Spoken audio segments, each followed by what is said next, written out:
Good morning, praise the lord.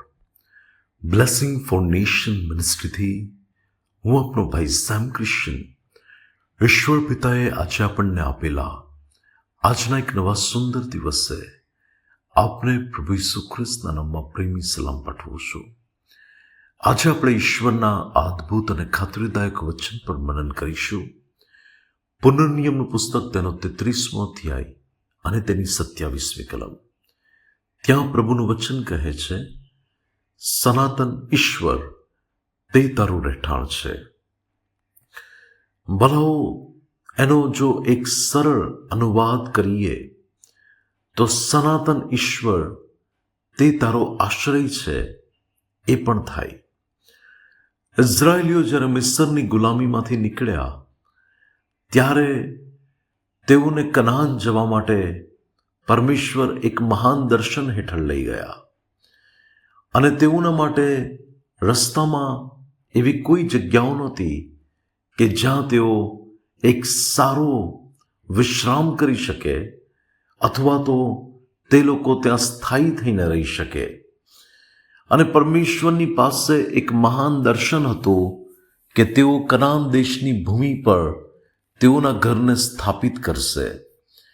પરંતુ ઈશ્વર આત્મિક સંદર્ભમાં તેઓને એવું કહે છે કે સનાતન ઈશ્વર તે તારું રહેઠાણ છે.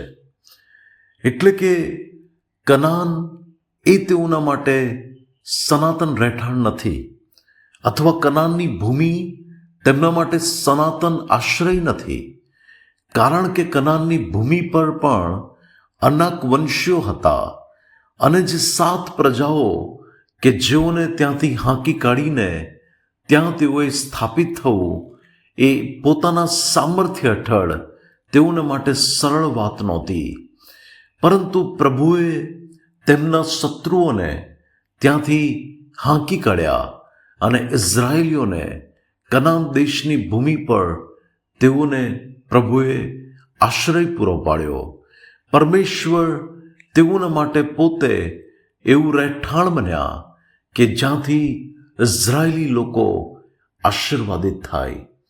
ઘણા જીવનો એ તો કનાન આવતા પહેલા નષ્ટ પામ્યા, કારણ કે તેમણે જે સનાતન ઈશ્વર છે તેમના પર પોતાનો ખરો ભરોસો પ્રગટ કર્યો નહીં. અને બાઇબલ કહે છે કે તેઓ તેમના અવિશ્વાસને કારણે નાશ પામ્યા. ઘણા લોકો તેમની કચકચને કારણે સંહારકથી નાશ પામ્યા.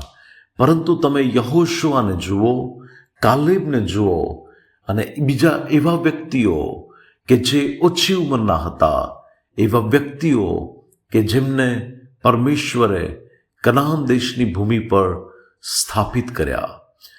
ખ્રિસ્તમાં મારા વાલા ભાઈઓ અને બહેનો, આ સંકટથી ભરાયેલા જગતની અંદર આજે તમે જુઓ તો એ સમયમાં અનેક વંશીઓ અને હિત્તીઓ, પરેઝીઓ, યબૂસીઓ, જે બધી જાતિઓ તેઓની આગળ હતી કે જ્યાં તે લોકોની આગળ એક પડકાર હતો કે અમે કેવી રીતે ત્યાં સ્થાપિત થઈ શકીશું.